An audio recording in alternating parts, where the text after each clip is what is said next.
Hello दोस्तों, सभी को नमस्ते। स्वागत है कहानियों की दुनिया में आप सभी का।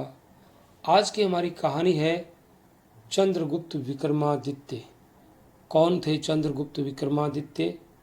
भारतीय इतिहास में उनका नाम एक आदर्श सम्राट के रूप में स्वर्णाक्षरों में अंकित है। आज की हमारी कहानी चंद्रगुप्त विक्रमादित्य ईसा के जन्म से पूर्व पहली शताब्दी में पश्चिम भारत में शक वंशीय राजाओं का प्रभुत्व था। वे बड़े वीर होते थे। उनके बढ़ते प्रभाव को चंद्रगुप्त विक्रमादित्य ने रोका था। साथ ही विदेशी आक्रमणकारियों से देश की रक्षा भी की थी। इसलिए उन्हें शकारी कहा जाता था। इसी महत्वपूर्ण कार्य के कारण उन्होंने विक्रमादित्य की उपाधि धारण की थी। चंद्रगुप्त विक्रमादित्य एक महान योद्धा थे। साहित्य, संगीत एवं कला से उन्हें बहुत लगाव था। उन्हें विद्वानों का सत्संग बहुत प्रिय था। वह अपनी न्यायप्रियता के लिए प्रसिद्ध थे। भारतीय इतिहास में उनका नाम एक आदर्श सम्राट के रूप में स्वर्णाक्षरों में अंकित है। चंद्रगुप्त विक्रमादित्य का जन्म कब और कहाँ हुआ था, इस संबंध में कहीं स्पष्ट उल्लेख नहीं मिलता। विद्वान उनके माता पिता के नामों पर एकमत नहीं है। कुछ विद्वान उनके पिता का नाम समुद्रगुप्त, कुछ गंधर्वसेन और कुछ महेंद्रादित्य बताते हैं। इसी प्रकार चंद्रगुप्त विक्रमादित्य की मां के नाम पर विद्वानों में मतभेद है। कहा जाता है कि उनके पिता के 3 पत्नियां थी, मदन रेखा, सौम्य दर्शना और सरस्वती। चंद्रगुप्त मदन रेखा के पुत्र थे। कुछ लोग उन्हें चौथी रानी दत्त देवी का पुत्र भी कहते हैं। बड़े होने पर चंद्रगुप्त की शिक्षा का उत्तम प्रबंध किया गया। उनकी शिक्षा उनके चौल कर्म के बाद लिपि और संख्या की प्रथम पाई से शुरू हुई। पहले वे हल्का फुल्का अध्ययन ही करते रहे, किंतु उपनयन संस्कार के पश्चात उनका गंभीर अध्ययन प्रारंभ हुआ। चंद्रगुप्त की बुद्धि अत्यंत कुशाग्र थी। उन्होंने जल्दी ही शस्त्र और शास्त्र की शिक्षा प्राप्त कर ली। उन्हें जो भी कला सिखाई जाती वह बहुत जल्दी सीख लेते थे। चंद्रगुप्त की उच्च शिक्षा पुष्कर में हुई थी। क्योंकि उन दिनों पुष्कर शत्रु के क्षेत्र में आता था, इसलिए 19 वर्षीय चंद्रगुप्त को भद्रशील के छदम नाम से वहां प्रवेश लेना पड़ा। वहां वह दिन में अध्ययन करते और रात में नगर की गतिविधियों का गुप्त रूप से निरीक्षण करते। पुष्कर के बाद चंद्रगुप्त ने तक्षशिला में भी अध्ययन किया। वहां भी वह भद्रशील के छद्म नाम से अध्ययन करते थे। यद्यपि चंद्रगुप्त अपने पिता के ज्येष्ठ पुत्र नहीं थे, फिर भी योग्यतम होने के कारण वह अपने पिता द्वारा उत्तराधिकारी चुने गए थे। गद्दी पर बैठते ही उन्होंने अपने पिता की तरह राज्य विस्तार की ओर ध्यान दिया। उन्होंने सबसे पहले मालवा और गुजरात के शक राजाओं को परास्त किया। चंद्रगुप्त विक्रमादित्य को चंद्रगुप्त द्वितीय के नाम से भी जाना जाता है। वह बहुत समझदार और नीति निपुण राजा थे। उनके राज्य के दक्षिण में और मालवा व गुजरात के पूर्व में वाकाटक वंश के राजा रुद्रसेन द्वितीय का राज्य था। वाकाटकों को हराए बिना मालवा और गुजरात पर अधिकार करना मुश्किल था, क्योंकि वाकाटकों का राज्य बहुत शक्तिशाली माना जाता था। इसलिए चंद्रगुप्त ने वाकाटकों से युद्ध न करके समझौता कर लिया। इस समझौते के लिए उन्होंने कूटनीति के तहत मैत्री का हाथ बढ़ाया। फिर अपनी बेटी प्रभावती का विवाह वाकाटक रुद्रसेन से कर दिया। ये संबंध स्थापित होते ही चंद्रगुप्त वाकाटक नरेश की ओर से निश्चिंत हो गए और उन्होंने मालवा और गुजरात पर हमला कर दिया। उन्होंने दोनों ही राज्यों के शक राजाओं को लड़ाई में बुरी तरह हराया। उन्हीं दिनों बंग देश में कुछ राजा सिर उठाने लगे थे। चंद्रगुप्त ने मालवा और गुजरात के बाद बंग देश की ओर रुख किया। बंग देश जीतने के बाद चंद्रगुप्त की दिग्विजय यात्रा पश्चिम में सिंध की ओर बढ़ी। उन्होंने सिंधु नदी पार करके अफगानिस्तान तथा हिंदू कुश पर्वत के उस पार वाहलिक के राजा को भी हराया। इस प्रकार चंद्रगुप्त द्वितीय ने बंगाल, मालवा, गुजरात, सौराष्ट्र की नहीं, अफगानिस्तान और हिंदू कुश तक अपने राज्य का विस्तार कर लिया था। उस समय बंगाल सर्वाधिक उपजाऊ प्रदेश था। इससे उनके साम्राज्य में धन धान्य की पर्याप्त वृद्धि हुई। दूसरी ओर मालवा, गुजरात और सौराष्ट्र के मिल जाने से अरब राज्य का व्यापार उनके हाथ में आ गया। इन बंदरगाहों से देश विदेश का बड़ा व्यापार होता था। मालवा की राजधानी उज्जैनी मालवा का प्रसिद्ध व्यापारिक केंद्र था। इसलिए चंद्रगुप्त विक्रमादित्य ने उज्जैनी को अपने साम्राज्य की दूसरी राजधानी बनाया। अथवा ये भी कहा जा सकता है कि उनके साम्राज्य की व्यावसायिक राजधानी उज्जैनी थी। साम्राज्य की स्थिरता के लिए चंद्रगुप्त ने अनेक शक्तिशाली एवं ऐश्वर्योन्मुखी राज परिवारों से वैवाहिक संबंध स्थापित किए। उनकी दूसरी रानी नागकुल की थी। कहा जाता है कि उनकी एक रानी यूनानी भी थी। इसको पुष्टि के लिए सन 1934 में दक्षिण पश्चिम ईरान के खुजिस्तान प्रांत में शामी नामक स्थान से खुदाई में प्राप्त एक खंडित प्रतिमा का उल्लेख किया जाता है, जो तेहरान के संग्रहालय में सुरक्षित है। पुरातत्वविदों के अनुसार कांसे की बनी 6 फुट 4 इंच ऊंची भव्य किंतु खंडित प्रतिमा ईसा पूर्व प्रथम शती की है। प्राय सभी पाश्चात्य इतिहासकारों ने माना है कि ये प्रतिमा किसी स्थानीय अथवा ईरानी यूनानी राजा की नहीं है।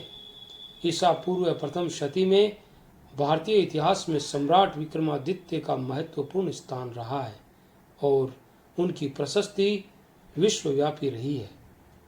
भारतीय इतिहास में मौर्य सम्राट चंद्रगुप्त ने ईसा पूर्व 300 के लगभग यूनानी सम्राट सिकंदर के उत्तराधिकारी सेल्यूकस को हराकर उसकी पुत्री हेलेन से विवाह किया था।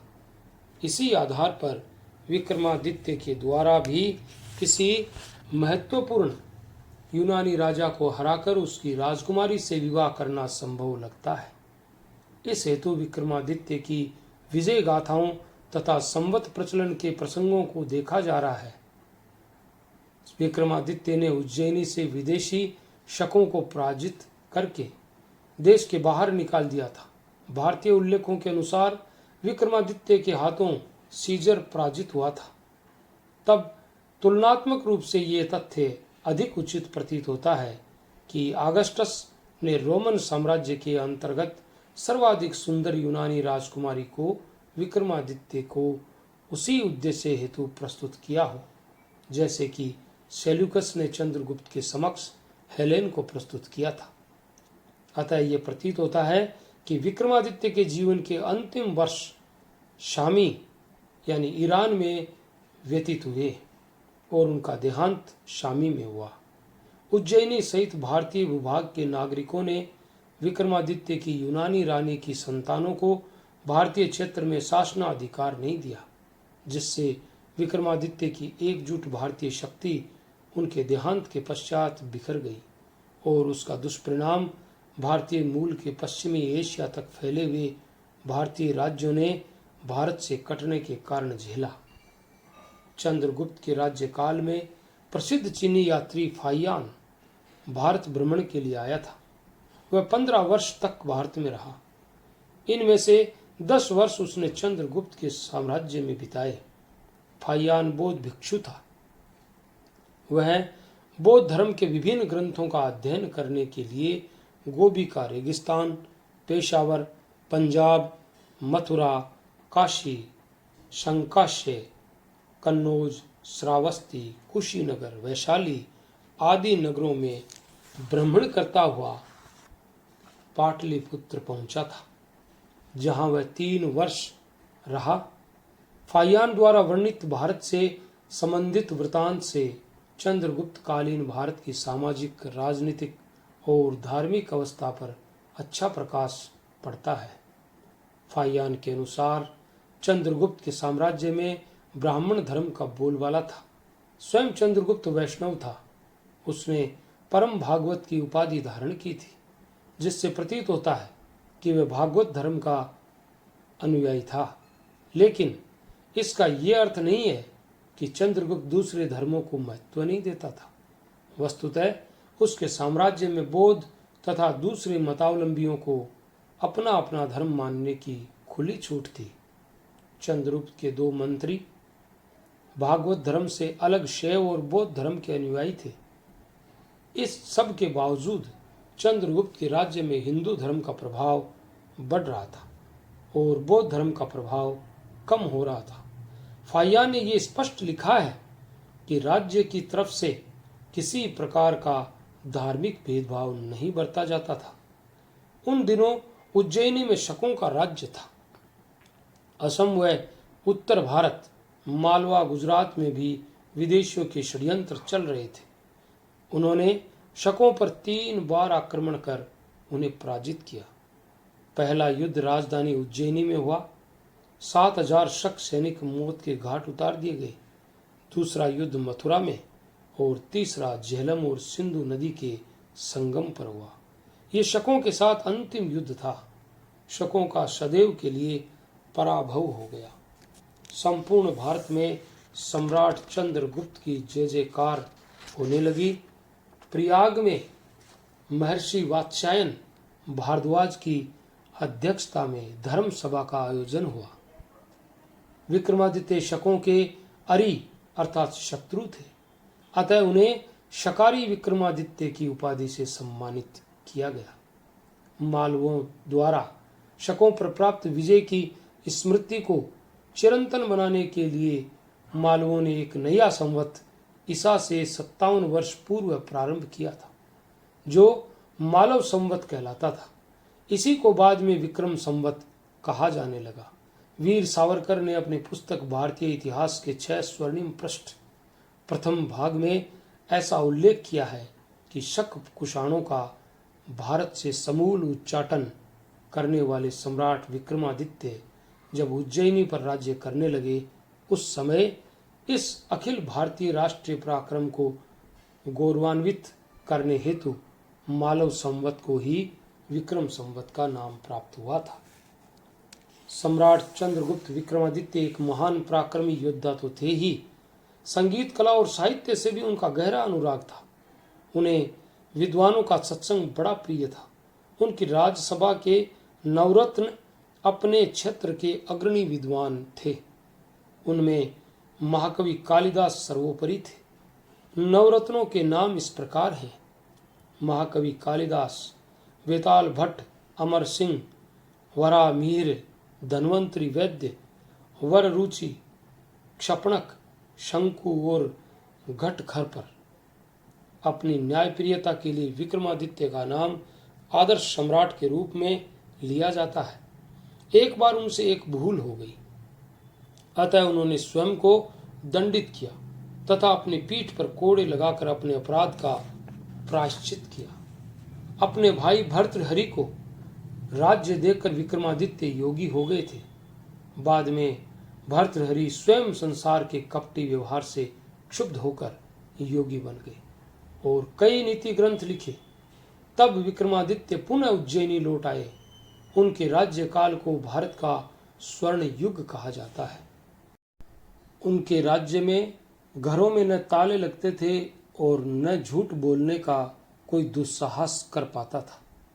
35 वर्षों तक राज्य करने के बाद उन्होंने परलोक गमन किया, पर उनकी न्यायप्रियता के किस्से बेताल 25 तथा सिंहासन 32 के नाम से प्रसिद्ध हैं।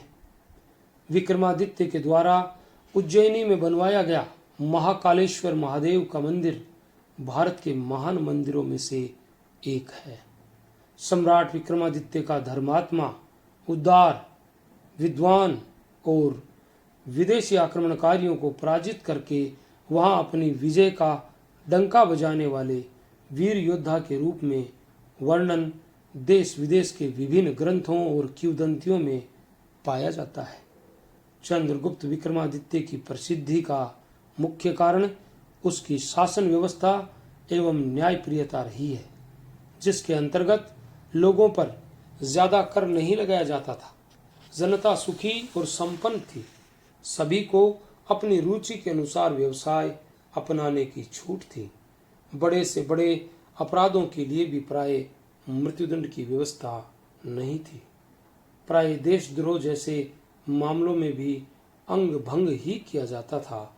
सामान्य कैदियों को शारीरिक यातनाएं नहीं दी जाती थी। चोरी, बटमारी जैसे अपराध तो राज्य भर में कहीं होते ही नहीं थे। राज्य में पूर्ण शांति थी। प्रजा का चरित्र बहुत ऊंचा था। लोग प्राय सत्यवादी थे। ईमानदारी पर विशेष जोर दिया जाता था। राज्य भर में धन धान्य की कोई कमी नहीं थी। सभी मार्ग सुरक्षित थे। लोग राजा की भूमि जोतते थे और उपज का कुछ अंश कर के रूप में देते थे। सेवक समय पर वेतन पाते थे। धार्मिक सत्रों में निर्धनों को अन्न, वस्त्र आदि मुफ्त वितरित किया जाता था। सार्वजनिक औषधालयों से गरीबों की मुफ्त चिकित्सा की जाती थी। विदेशों से भी मधुर संबंध थे। चंद्रगुप्त अत्यंत धर्मप्रिय एवं विद्याप्रिय, वह विद्वानों और गुणी व्यक्तियों का सदैव आदर करते थे। उन्होंने विक्रमांक नरेंद्र चंद्र सिंह विक्रम सिंह चंद्र, महाराजा धीराज, परम भागवत, अजीत विक्रम, विक्रमादित्य आदि उपाधियां धारण की थी। इनमें सर्वाधिक महत्वपूर्ण उपाधि थी विक्रमादित्य। चंद्रगुप्त विक्रमादित्य का नीतिपूर्ण राज्य आज भी विक्रमादित्य सिंहासन के रूप में विभिन्न कथा कहानियों में याद किया जाता है। वह इतिहास के राजपथ पर ऐसे अमिट पद चिन्ह छोड़ गए हैं जो विगत 2000 वर्षों से भी अधिक समय से विद्यमान हैं। उनके द्वारा प्रवर्तित विक्रमी संवत को भारत सरकार ने भी राष्ट्रीय संवत के रूप में स्वीकार किया है। ये थी कथा चंद्रगुप्त विक्रमादित्य की। अगर आपको अच्छी लगी तो हमारे चैनल को लाइक, शेयर, कमेंट और सब्सक्राइब जरूर करें और मिलते हैं कल किसी नई कथा के साथ।